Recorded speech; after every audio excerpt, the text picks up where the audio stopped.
माँ की तबीयत बहुत दिनों से खराब थी। 25-30 दिन तक जब भगवान के दर्शन नहीं हुए, एक दिन माँ को अच्छा लगा तो माँ ने अपने बच्चे से कहा, बेटा भगवान के दर्शन करा दे, मंदिर ले चल। मंदिर घर से 1.5 किलोमीटर के आसपास होगा। बच्चा माँ को गाड़ी में बैठा करके और मंदिर तक ले आया। भगवान की दरवाजे की दहली तक ला करके गाड़ी से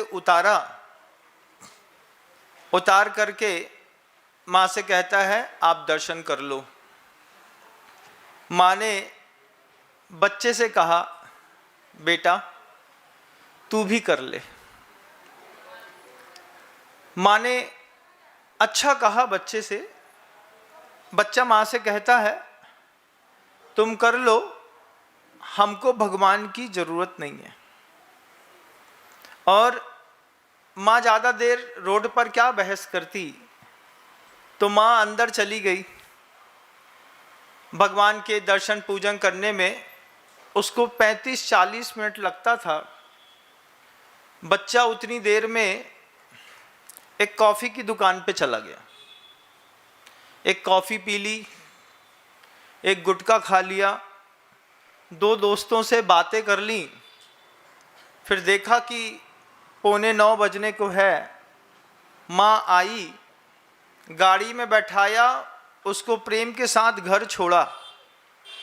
घर छोड़ करके फिर अपने काम पे निकल गया, लेकिन बच्चा मंदिर नहीं गया। और ये कहानी एक घर की हो तो ऐसा नहीं है। दुनिया के हर घर में एक संतान जरूर मिलेगी जो आपको मंदिर तो ले जाती होगी, लेकिन खुद मंदिर नहीं जाती होगी। दरवाजे तक बच्चे छोड़ देंगे, कार से, 2 व्हीलर से छोड़ देंगे। बाहर गुटखे की दुकान पे बैठ करके गुटखा खाते रहेंगे, लेकिन अंदर नहीं आएंगे। उनसे बोलो, बेटा जूता चप्पल उतारो, हाथ धो लो, भगवान के दर्शन कर लो, तो वह ऐसा इशारा करते हैं, दिमाग खराब ना करो, जाओ अपना काम कर गया। और माँ पिता कुछ कह नहीं पाते। एक दिन बड़ा अजीब सा माहौल बना। महावीर जयंती का दिन था।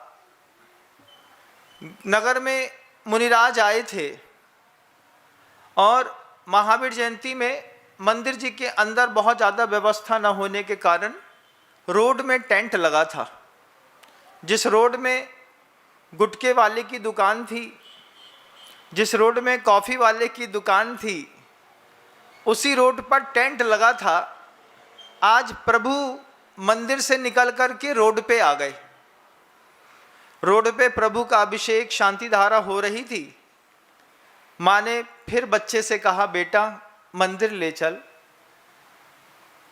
बेटे ने माँ के कर्तव्य को, माँ को समझा करके मंदिर लेकर के आया। तो आज देखा कि जिस गुटखे की दुकान पे बैठ करके मैं गुटखा खाता था और माँ मंदिर में पूजा करती थी, आज उस गुटखे की दुकान तक पांडाल लगा हुआ है, लेकिन अभी भी दुकान खुली है, दुकान चल रही है, माहौल बन रहा है।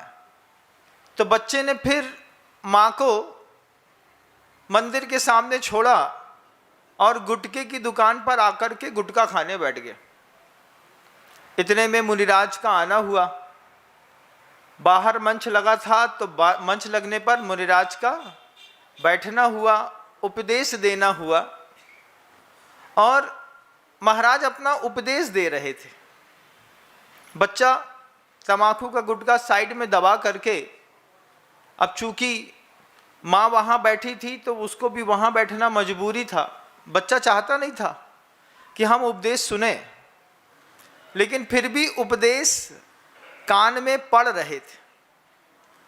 अब जब कान में उपदेश पड़ रहे हो, आप गुटखा खाते हुए किनारे साइड पे बैठे हो, महाराज उद्बोधन दे रहे हो, भगवान बगल में अपने सिंहासन पर बैठे हो, महावीर जयंती का जुलूस हो, तो ना चाहते हुए भी बात कान में चली जाती है।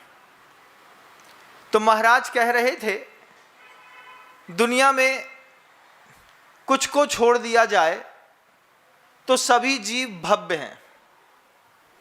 बात सही है, कुछ को छोड़ दें तो दुनिया में जितने भी जीव हैं सभी भव्य हैं, लेकिन सारे के सारे भव्यों के मन के अंदर श्रद्धा नहीं होती।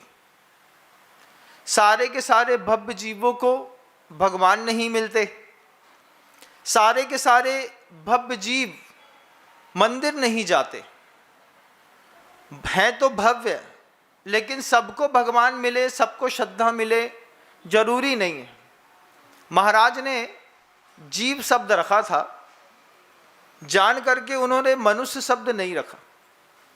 अब जीव की जब व्याख्या करी तो पता चला कि चारों गतियों में जीव होते हैं। नरक गति में भी जीव होते हैं, तिर्यंच गति में भी जीव होते हैं, इधर मनुष्य गति में भी होते हैं और देव गति में भी होते हैं। महाराज कह रहे हैं कि इस संसार में जितने भी जीव हैं उसमें से कुछ को छोड़ दिया जाए तो बाकी सब भव्य हैं। तो क्या नरक गति के जीव भी भव्य हैं? प्रश्न उठता है। प्रश्न उठता है, क्या तिर्यंच गति के जीव भी भव्य हैं? प्रश्न उठता है, क्या देव गति के जीव और मनुष्य गति के जीव, चारों गतियों के जीव भव्य हैं? सबको मंदिर, भगवान, श्रद्धा आज नहीं तो कल कभी मिलती होगी। अब चूंकि महावीर जयंती थी तो महावीर जयंती पर मुनिराज उपदेश दे रहे थे। गाय टीले पर जाती, टीले पर जाकर के अपने थनों से दूध बहा देती। वो बच्चा गुटखा मुंह में दबाए हुए सुन रहा था बात को। वो सोचता है कि ऐसी कौन सी जगह होगी जहां गैया खुद बिना थन से दूध दुहे और दूध निकाल दे। लेकिन गाय ने कमाल किया। दुनिया में जो चीज़ आँख से दिखाई नहीं देती, गुरुदेव कहते थे, वो चीज़ ग्रंथों से और संतों से दिखाई दे जाती है। हर चीज़ आँख से नहीं देख पाएंगे। कुछ चीज़ों को देखने के लिए ग्रंथ की ज़रूरत पड़ती है और कुछ चीज़ों को देखने के लिए संतों की ज़रूरत पड़ती है। तो जब ग्रंथों की बात संत कहते हैं और जो सामान्य जीव है वो भी अगर कान में देशना पड़ जाए तो देशना कहीं ना कहीं तो कमाल करती है। जय जिनेंद्र, अगर आपको मेरी वीडियो अच्छी लगती है तो प्लीज़ मेरे चैनल को सब्सक्राइब करिए, लाइक करिए, शेयर करिए। इसी तरह से अपना प्यार मुझे देते रहिए।